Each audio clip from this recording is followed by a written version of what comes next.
Hello AQA students, a great video for you guys here. We're looking at hot topic areas for paper 1. These are topic areas that you guys should be weighing up in your revision. An extra 5-10% of weighting, an extra 5-10% of time devoted towards these topic areas, so that if they came up in your exam, you're laughing, you're happy, you're pushing towards the highest marks, but you're not disregarding other parts of the course. You're still revising everything so that even if these topic areas don't feature significantly, you still revised everything else in the course to access the top marks. There's going to be a lot of context coming in this video. Your job is not to over worry about the context, just know basic knowledge about some of the examples I'm going to give you so that you can weigh up arguments, so that you've got application if these questions do come up in the exam. Note that this is one video in my revision for 2023 exams playlist. There are going to be lots more videos coming. They're all going to go in that playlist, so make sure you stay tuned to that playlist and watch all the videos there. Also note that I have a bespoke AQA exam technique playlist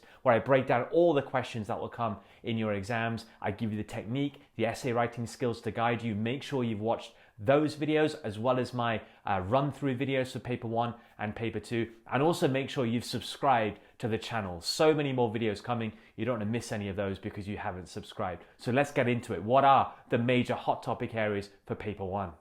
Well, market failure is a major theme. Know it well, revise it well, give extra weight to it in your revision. Revising it in two ways. First, knowing your types of market failure, and then policy solutions to market failure. But often when this question comes up, it's linked to themes in the UK, but also globally. So let's understand what some of those themes are at the moment. First, with negative externalities, climate change, policies to reduce CO2 emissions. In the UK, we've been debating very heavily the need for a carbon tax. We don't have one in the UK at the moment, but it's been debated whether we do need one. So know the merits of that policy and the potential drawbacks. Many other countries in the world already have a carbon tax. We've introduced policies, for example, banning the sale of petrol and diesel cars by 2030, banning the sale of new gas boilers by the mid-2030s. We've also, since leaving the EU, introduced our own tradable pollution permit scheme, known as the ETS, the Emissions Trading Scheme. Know a bit about that. But also, rather perversely, Mount Sinai-like, is the government have cut subsidies on electric cars, on solar panels. Might seem counterintuitive, so know about the rationale behind that, the pros and cons, basically, of doing that for market failure. If we move away from climate change, on the negative externality side, learn about alcohol minimum pricing in Scotland in 2018, the first country in the world that I know of to use a minimum price to battle demerit good market failure. Prior to that, many examples of minimum prices for other goals, but not to deal with a demerit good market failure. Scotland were the first. Since then, Wales followed 2020, Republic of Ireland followed in 2022. Many years now have passed, lots of good case studies to get into about the pros and cons of that policy, but also vaping. Whether vaping is a good alternative, a good way out of traditional cigarette consumption, or whether there is a market failure there, whether we need to use policies to deal with that. Interesting stuff.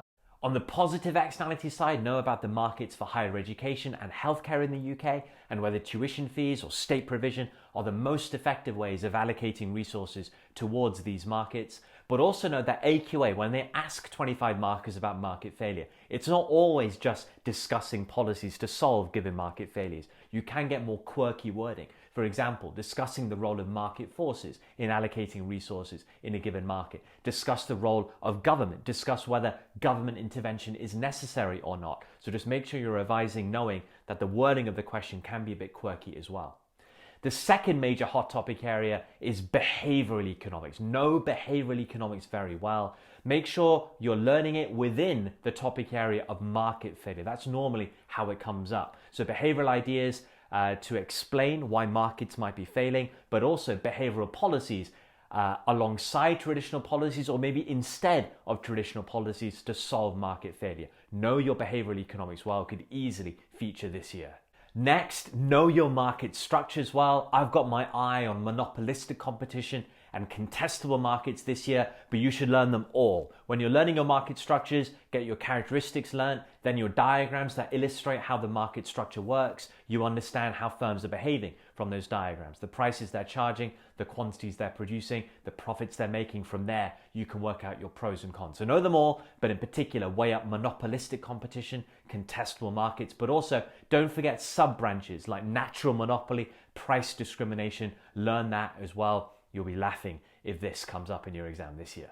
Next, following market structures, make sure you are revising the topic area of monopoly regulation, privatization, deregulation, and nationalization very strongly.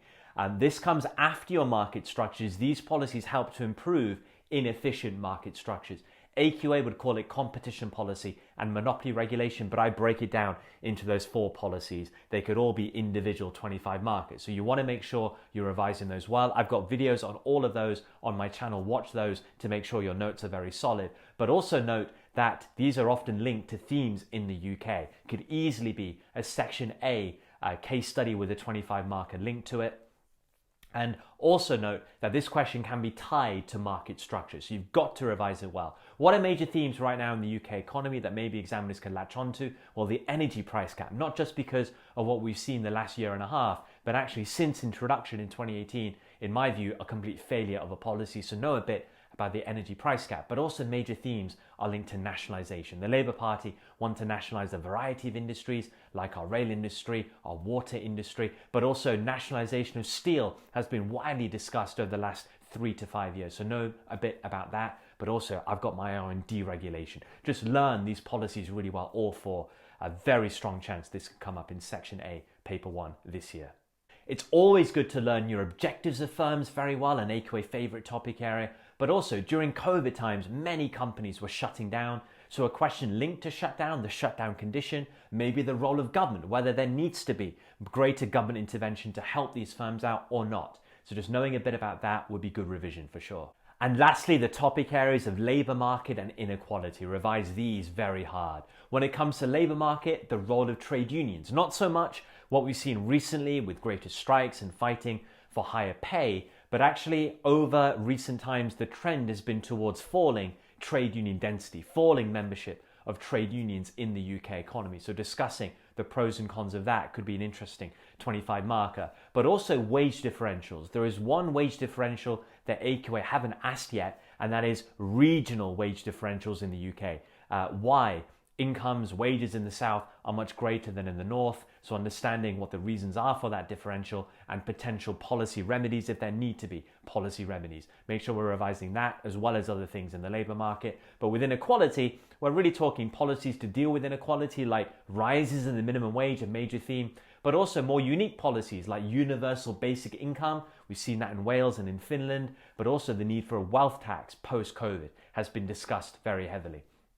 So not just your basic inequality, consequences and policies, go into some of these more abstract policies, unique policies. And the last piece of advice I want to give you guys is that I'm seeing more and more 15 markers in particular getting into nitty-gritty diagrams on indirect tax, subsidy, minimum, maximum prices, even PPF curves. So make sure that you're learning those diagrams very well in high detail. I've just released brand new videos about all of those policies, getting into the diagrams in high detail. Watch those because I'm seeing that as a common trend now, AQA with big 15 markers about those nitty-gritty areas. And that, guys, covers all the major hot topic areas for paper 1 this year. Like I said, weigh these areas up in your revision, but still make sure you're revising everything else in the course so that if these topic areas come up, you're laughing, you're going to be doing great. But if not, you've still revised everything else to still score the highest marks in your exam. Note that this is one video in my revision for 2023 exams playlist. Watch out for lots of others in that playlist to come to guide you further with your revision. But thank you so much for watching, guys. I'll see you all in the next set of very important videos.